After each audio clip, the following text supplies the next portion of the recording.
Ito ang UNTV News Worldwide. Yes, hello sa lahat ng ating mga kasangbahay sa buong mundo. Salamat sa Diyos sa panibagong araw po at mabuting pagkakataon na bigay sa atin. Hello, Bird! Kamusta na? At ganoon din sa ating mga kasamang global correspondents. Ang oras na po natin, 33 minuto makalipas ang alas 4 ng madaling araw. Good morning, Kuya, at magandang umaga, mga kababayan sa Pilipinas. Yes! Hello, Noel, at siyempre hello sa ating mga kasambahay sa buong mundo. Tabay Alcair, Guten Morgen, Buenos Dias, Ohayo gozaimasu.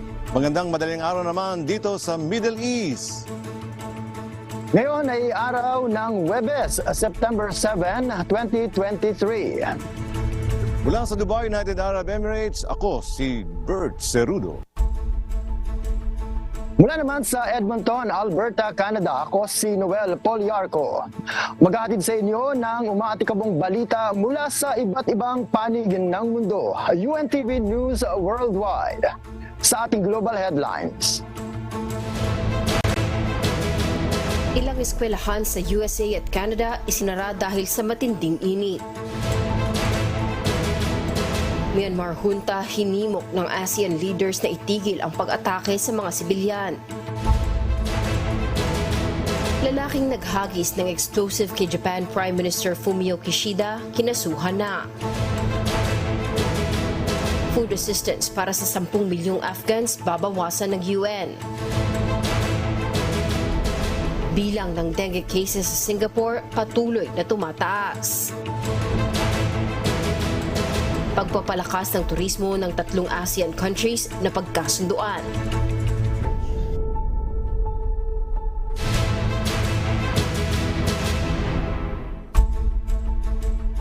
Una sa ating mga umaatikabong balita. Nakararanas ng matinding init sa ilang bahagi ng Estados Unidos at Canada. Dahil dito, napilitang magsara ang ilang eskwelahan at naantala ang pagbubukas ng klase. Ito ang umaatikabong balita ni Erica Luzong. Nagdulot ng pagsasara at maagang pagpapauwi sa mga estudyante ang mainit na panahong nararanasan sa Midwest at hilagang silangan ng Estados Unidos. Tinatayang tumaas ng 15 hanggang 25 degrees Fahrenheit ang temperatura sa mga dakong ito. Ang ilang distrito ng paaralan sa New Jersey nag-anunsyo na ng half-day schedules ngayong linggo. Ang buong silangang Ontario at kandurang bahagi ng Quebec naman sa Canada nasa ilalim din ng babala ng init mula sa Environment Canada. Naglalaro sa 33 hanggang halos 40 degrees Celsius ang temperatura sa Ottawa at bumababa ng 20 degrees Celsius tuwing gabi. Samantala sa Yellowknife naman ay naantala ang pagbabalik eskwela ng mga bata. Dapat noong August 28 ay simula na ulit ang back to school. Gayunman, nasa ilalim pa rin ng evacuation order ang lungsod dahil sa mga sunog na patuloy na nananalasa. Tuwing panahon ng tag-init, ipinapayo ng Health Canada na maglaan ng oras sa mga malalamig na lugar at manatili sa loob ng bahay. Kung lalabas naman, iplano na mas malamig na oras at uminom ng maraming tubig kahit hindi nauuhaw. Erica Luzong, UNTV News and Rescue. Diyos ang aming sandigan, serbisyo publiko ang aming pinahahalagahan. Naranasan ang pinakamatinding cyclone disaster sa Brazilian state na Rio Grande do Sul. Tiniyak naman ni Brazilian President Luiz Inácio Lula da Silva na handa ang federal government na tulungan ang mga mamamayang apektado ng kalamidad. Ito ang umaatikabong balita ni Cres Pugaban. 27 tao ang naiulat na nasawi sa southern Brazil matapos ang matinding pagbaha dahil sa malakas na ulan at bugso ng hangin. Ayon sa gobernador ng Rio Grande do Sul, ito na ang pinakamatinding weather disaster na naranasan sa bansa. Libo-libong tao ang napilitang lumikas sa kanilang mga tirahan. Sa Mucum na may 5,000 populasyon, daan-daan ang kinailangang i-rescue mula sa kanilang bubungan. 85% ng buong bayan lubog sa tubig baha. Tiniyak naman ni Brazilian President Luiz Inácio Lula da Silva na handang tulungan ng federal government ang mga apektadong mamamayan. Pinangangambahan namang tumaas pa ang bilang ng casualties dahil may mga tao pang nawawala. Gumagamit na ang rescue workers ng helicopters upang maabot ang mga binahang lugar. Cres Fugaban, UNTV News and Rescue. Diyos ang aming sandigan, serbisyo publiko ang aming pinahahalagahan. 10 tao ang nasawi dahil sa matinding pagbaha sa Bulgaria, Turkey at Greece. Sa Bulgaria, dahil sa taas ng tubig baha, nalubog na ang ilang sasakyan. Inanog naman ng tubig ang ilang sasakyan at natrap ang mga tao sa isang library sa Istanbul, Turkey. At sa Greece, nanalasa ang bagyong Daniel. Pinakaapektado ang coastal region ng Magnesia kung saan naranasan ang matinding buhos ng ulan sa loob ng 24 na oras. Kinundinan ng mga ASEAN leader ang patuloy na karahasan ng military junta sa Myanmar. Tumatanggi rin ang mga ito na makipag-ugnayan sa oposisyon. Ito ang umatikabong balita ni Lay Loren. Responsable ang military junta sa Myanmar sa iba't ibang war crimes at crimes against humanity sa bansa, ayon sa World Report 2023 ng Human Rights Watch noong Enero. Kaya naman, mariing kinundena ng mga ASEAN leaders ang mga karahasan at pag-atake sa mga sibilyan ng grupo. Dagdag pa ng host country ng 43rd ASEAN Summit na Indonesia, hindi naging sapat ang mga peace talk efforts dito. Iba't ibang diplomatic attempts na ang ginawa ng ASEAN members, subalit hindi ito pinapansin ng junta. Sa kasalukuyan, ang mga leader ng junta sa Myanmar ay hindi pinapayagang makapasok sa mga high-level ASEAN meetings. Nanguna sa isang coup ang militar ng Myanmar noong 2021 kung saan pinatalsik nila ang dating leader na si Aung San Suu Kyi dahil sa di umano'y pandaraya nito sa 2020 elections. Layli Ren, UNTV News and Rescue, Diyos ang aming sandigan, serbisyo publiko ang aming pinahalagahan.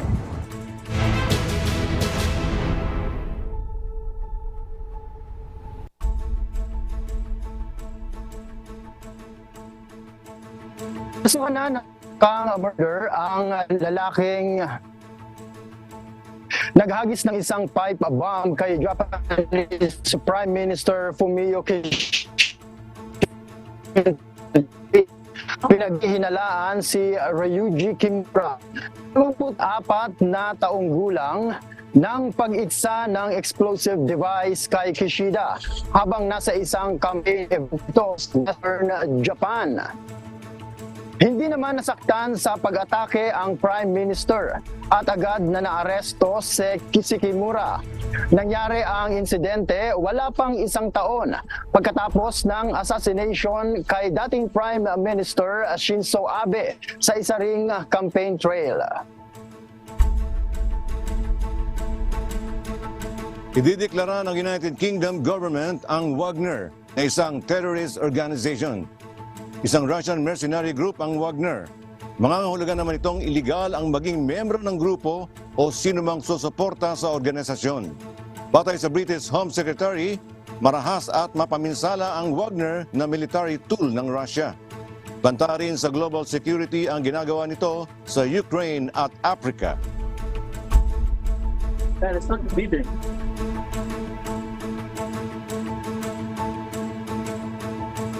Milyon-milyong Afghans ang mawawalan ng food assistance mula sa World Food Programs ng United Nations. Ito ay dahil sa kakulangan ng pondo para rito. Ito ang matikabong balita ni Ning de la Peret. 10 milyong Afghans ang nawalan ng food support mula sa World Food Program o WFP ng UN. Sa isang pahayag, sabi ng WFP na makapagbibigay na lamang sila ng emergency assistance para sa 3 milyong tao kada buwan dahil ito sa malaking kawalan ng pondo. Dagdag pa nito, ang World Food Program ay kadalasan ang last lifeline para sa mga kababaihan na lalong itinutulak palabas ng lipunan na may maliit na kakayanan makapaghanap buhay ay mapakain ang mga anak. Dahil dito, nangangailangan ang WFP ng $1 billion sa susunod na 6 na buwan upang mapakain ang 21 milyong tao. Tinatayang sa mahigit 36 milyon na populasyon sa Afghanistan, 90% dito ang kulang sa sapat na pagkain matapos ang takeover ng Taliban sa bansa as of August 2022. Kaya naman napilitan ng US na i-freeze ang foreign reserves ng bansa na nagkakahalaga ng nasa 7 billion US dollars o 398 billion pesos. Ning de la Pere, UNTV News and Rescue. Diyos ang aming sandigan, serbisyo publiko ang aming pinahahalagahan. Nagkaroon ng nationwide ground stop ang United Airlines dahil umano sa isang system-wide technology issue. Tumagal ng isang oras ang ground stop na ito dahil sa isang software update. Ito ang umatikabong balita ni Kat Carriedo. Nagkaroon ng malawakang pagbagal ang sistema ng United Airlines sanhi ng isang software update ayon sa kanilang pahayag noong Martes, September 5. Dahil dito, kailangang manatili ang kanilang mga eroplano sa kanilang mga airport na mga oras na iyon. Naibalik naman ang normal operations ito alas 12:45 ng hapon Central Time. Hindi naman apektado ang mga eroplanong airborne na. Itinanggi rin ng airline ang issue ng cybersecurity. Kinumpirma naman ng Federal Aviation Administration o FAA ang naturang ground stop na hiningi ng airlines para sa United States at Canada. Sinabi rin ng United Airlines na nahanap na nila ang solusyon sa naturang technology issue. Tinulungan din nila ang mga apektadong customer para makarating sa kanilang paroroonan. Nitong Enero, nagkaroon din ng ilang oras na pagtigil ang lahat ng US flights dahil sa computer outage ng FAA. Itinurong dahilan dito ang issue sa Notice to Air Mission System na nagbibigay impormasyon sa mga piloto ukol sa kanilang mga flight. Isang major US airline ang United Airlines na itinatag noong 1926 na nakabase sa Willis Tower, Chicago, Illinois. Kat Carriedo, UNTV News and Rescue. Diyos ang aming sandigan, serbisyo publiko ang aming pinahahalagahan. Dahil sa patuloy na pagdami ng kaso ng dengue sa Singapore, nagbabala at nagpatupad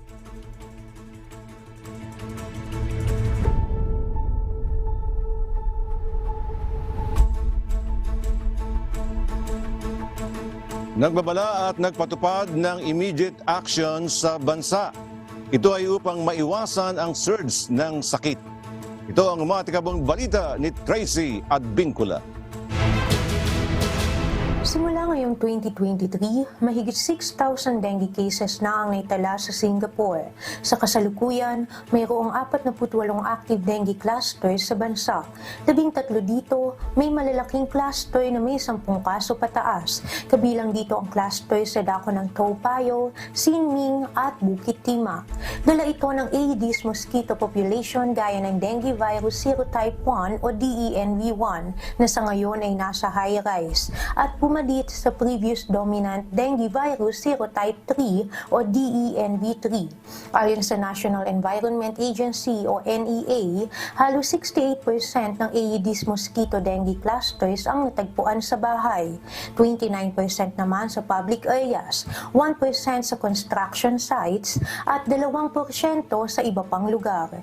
Dahil dito, nagbabala ang NEA ng madaliang aksyon upang maiwasan ang posibilidad ng dengue surge sa bansa. Nagpaalala rin ang ahensya sa publiko na iwasan ang pag-iimbak ng tubig. Isagawa rin ang SAW steps o spraying of insecticides, apply insect repellents at wearing of long sleeve and long pants. Sa kabila ng pagtaas ng bilang ng kaso ng dengue sa Singapore, patuloy naman ang kampanya laban dito para sa pagpapanatili ng maayos na kalagayan ng mga mamamayan ng bansa. Tracy Advincula, UNTV News and Rescue. Diyos ang aming sandigan, serbisyo publiko ang aming pinahahalagahan. Inanunsyo ng Meta Platforms nitong Martes na ititigil na nito ang Facebook news feature sa kanilang social media application. Ito ay inaasahang mangyayari sa mga bansang UK, France at Germany bago matapos ang taon. Mula sa Calgary, Alberta, Canada, may umatikabong balita si Imelda Andrada live.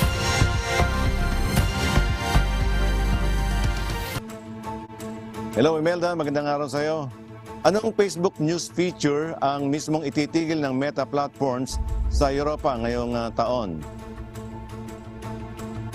Magandang araw, Bert. Mananatiling bukas ang mga links ng mga news articles at maging ang mga European news publishers ay magkakaroon pa rin ng access sa kanilang mga Facebook account at page matapos maipatupad ang mga pagbabago.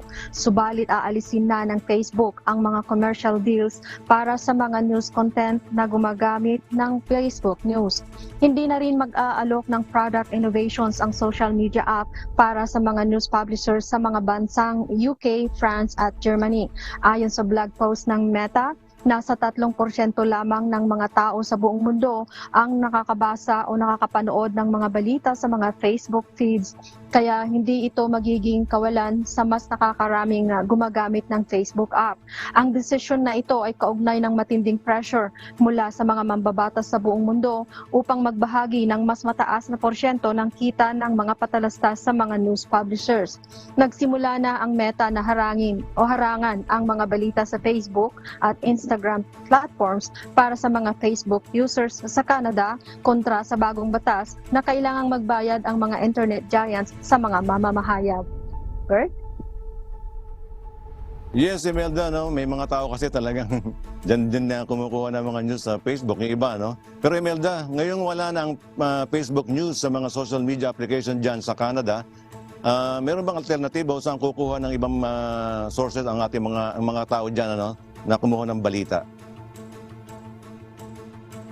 Bert, nasa pwede pa rin namang kumuha ng mga updates sa mga website ng mga pahayagan o ng mga news system at sa YouTube din. Bert? Ayun. Salamat, Imelda Andrada. Live mula dyan sa Calgary, Alberta, Canada, na nakapaglathala ng kanilang unang periodiko noong 1883.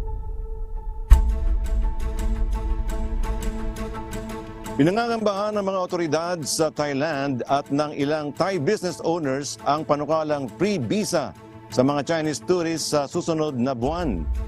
Dahil ito sa takot na maaaring ito ay posibleng mangailangan ng ilang krimen sa bansa. Ito ang umatikabong balita ni RK Llorca. Posibleng pagmula ng ilang krimen sa bansa ang pagpapatupad ng free visa entry policy sa mga Chinese sa Thailand ayon kay Immigration Bureau Chief Police Lieutenant General Pak Pumpipat sa Japan.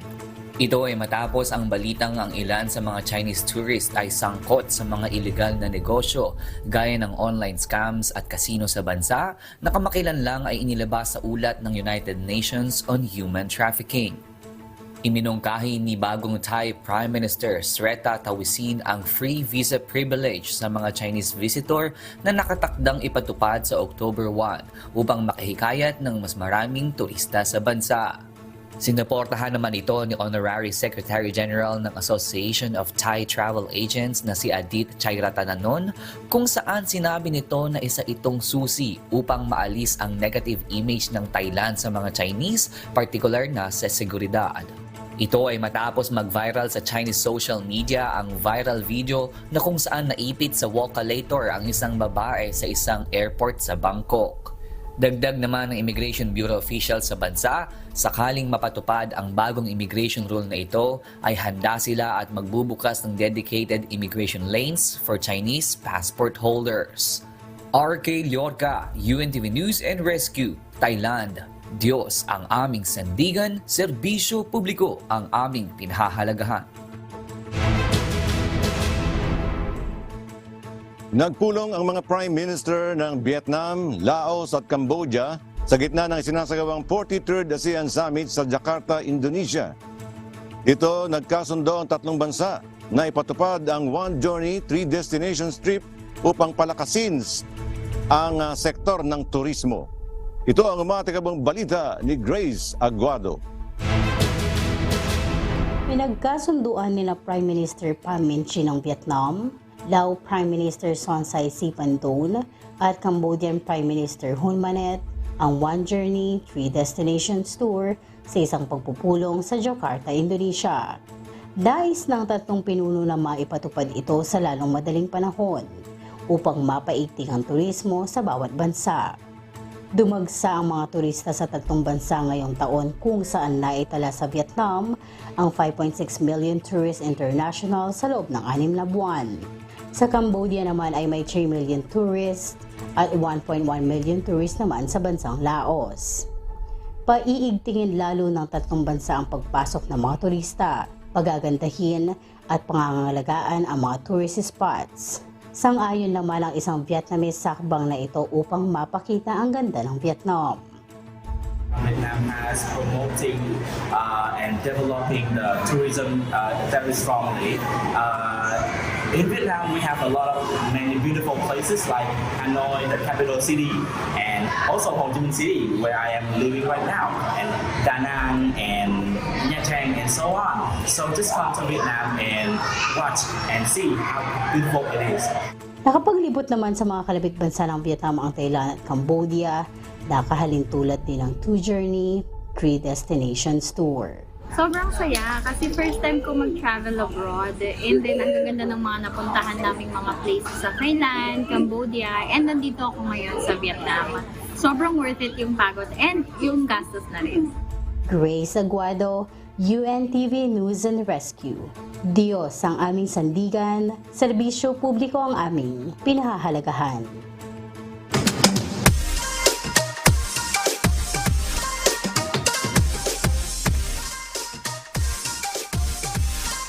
Hoy, eto na ang hindi natin makakalimutan, ang pinakaabangan ng marami. Pwede bang bumati? Siyempre, pwede. Narito ang pagbati ng ating kababayan. Hello po, ako po si Pastan. Binabati ko po ang aking mga mahal sa buhay sa Pangasinan mula po dito sa Grand Prairie, Canada. Ang ate ko, si Ate Libay, si Ate Mila, si Ate Bebe. Ingat kayo dyan, ang aking hipag, si Ate Marlene. Ikaw, Sis Evelyn. Ako po si Sis Evelyn Akal, dito po sa Grand Prairie, Canada. Binabati ko po ang mga kapatid dyan sa area si Dasmariñas, sa Dasmariñas City, at sa mga kapatid din po sa Oriental Mindoro. Salamat po sa Diyos! Ayun, bumabagsak ng signal ng ating kasama si Noel. Sana makabalik si Noel. Mauna na ako. Binabati ko yung ating mga regular na taga-subaybay dyan sa Pilipinas, si Apong Mading at si Darang Aida dyan sa Magalang, Pampanga. Pagbati rin kay Brother Edgy, Brother Arman at Brother Mark, nandyan sila sa Pilipinas. At syempre, hello kay Sis Jella at sa kanyang anak na si Noah Ishima. Ganon din kay Brad Pabs, Brad Boy Manansala and family dyan sa Bicol Region sa Pilipinas. Hello kay Sis Fatima and Brad Hero, Sis Pat, Sis Raquel and Brad Glenn, Brad Clip, Sis Rosa at kay Nanay Sally dyan sa Abu Dhabi. At binabati ko rin po ang barkada dito sa Alcus. Andyan si Sis Tessie, Sis Mona, Sis Alma, Sis Ayesha, Sis Eda, Sis Jo, Sis Ern, Brad Henry, Brad Jonathan, Brad John, Brad Ronel, Brad June, Brad Ed at Brad Anthony. Siyempre po sa aking mahal na asawa. Hello kay Sis Tess at sa aking mga anak, Nico, Eileen, Shasha and Andrew. Sa aking nanay at sa aking tatay na nagpahinga noong nakaraang linggo. At salamat sa Diyos sa buhay na ibinigay sa aking ama. 84 years old na po siya. Salamat sa Diyos. At tawagin ko na yung ating kasama dyan sa Pilipinas, amigo Sherwin. Hello, amigo. Yes, good morning, Bert. Biglang nawala si Noel. Nakamonitor ako sa inyo kanina eh. Kahit pala nasa Canada, Bert, nagkakaroon din pala ng problema sa internet connectivity dyan, sa Canada, kahit mga malalaki at magagandang bansa, Bert. Yes, amigo Sherwin, miski dito, kapag ako minsan lumalabas ako, gumagamit lang ako ng data, medyo meron times na nakakat siya, hindi siya stable. Maganda talaga itong malapit ka rito sa bahay. At meron kang direktang line o kaya naka-wifi ka malapit dun sa ating di ba? Talagang nararanasan din. Biski kami rito kapag lumabas kami outside sa mismong bahay namin, amigo. Ayan, kaya kami ang ginagamit namin yung mga wired. May mga kable, hindi lang naka-wireless kasi para mas stable, Bert. yung ating internet. Ayan. Ano ba ang ating abangang balita dyan, amigo Sherwin?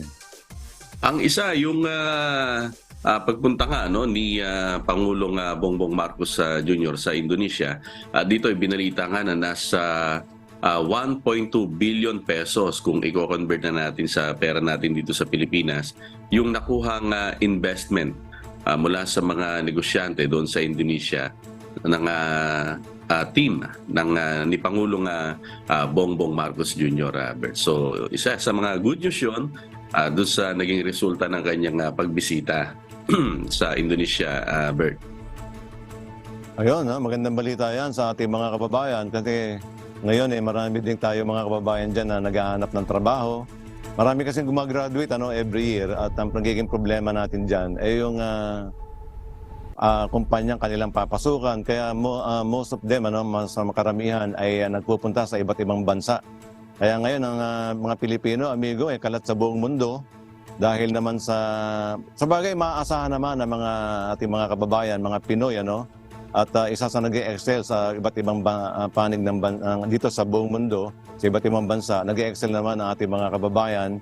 At nagpapasalamat din yung mga hari dito sa Kingdom of Saudi Arabia, lalo na nagpapasalamat sila sa mga nako-contribute ng mga Pinoy. Ganun din dito sa aking kinalulugaran dito sa UAE dahil ang mga Pinoy masisipag, magagaling, matatalino, masayahin at amigo, karamihan talaga mababait, amigo Sherwin. Yan. Oo, tama yan. At doon sa mga nakakausap nga nating OFW, Bert, kung sila ang tatanungin, kung kaya lang daw na tapatan ng ating gobyerno yung sweldo na kinikita nila sa ibang bansa, hindi na para sila umalis ng Pilipinas Kasi syempre mas mainam nga naman na kasama mo yung mga mahal sa buhay, hindi yung makalipas ng ilang taon saka lang kayo magkikita, nagsasakripisyo para makakuha ng malaking sweldo at mabigyan ng magandang buhay yung kanilang mga kamag-anak o mahal sa buhay, Bert. Kaya sana, kasi narinig na rin natin yan sa maraming kampanya ng mga politiko noong panahon ng eleksyon, na isa yan sa kanilang mga agenda na mabigyan ng mataas na sweldo yung ating mga manggagawa para hindi na nga sila umalis ng ating bansa, Bert. Yes, tama ka dyan, amigo. Isa rin sa narinig ko yan kay dating President Rodrigo Duterte na talagang makapagtayo tayo ng mga sapat na kumpanyang ma-accommodate yung ating mga kababayan na mabigyan sila ng hanap buhay. Para kaya ang sinasabi mo, mas maganda kasi magkakasama ang buong pamilya, mas masaya.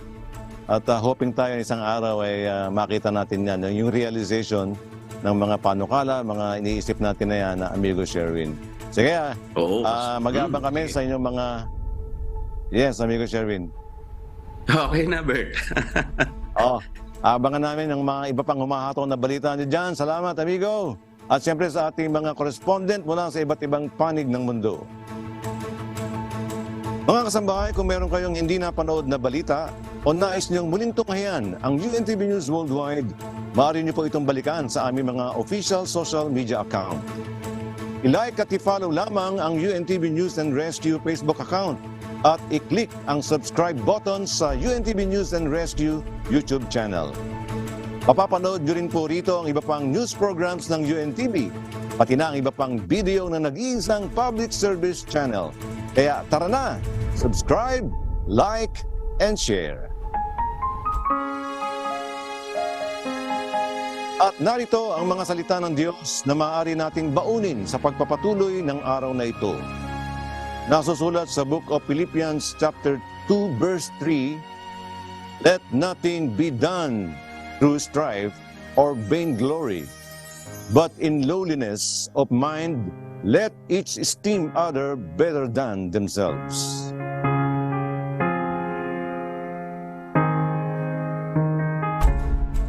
Salamat sa mga salita ng Diyos na ating gabay sa ating pang-araw-araw na pamumuhay at sa ating mga kasambahay. Lagi po nating lakipan ng panalangin ang ating bawat paggawa. At yan po ang mga umatikabong balita sa iba't ibang panig ng mundo ngayong umaga ng Huwebes, September 7, 2023. Susunod na ang programang Hataw Balita Pilipinas sa UNTV at sa UNTV Radyo La Verdad 1350. Tangalan ng lahat ng bumubuo ng UNTV News and Rescue at ng UNTV Radyo La Verdad 1350, mula rito sa Dubai, United Arab Emirates, ako si Bert Cerudo. Dito sa UNTV at sa UNTV Radyo La Verdad 1350, Diyos ang aming sandigan, serbisyo publiko ang aming pinahalagahan. Maraming salamat po.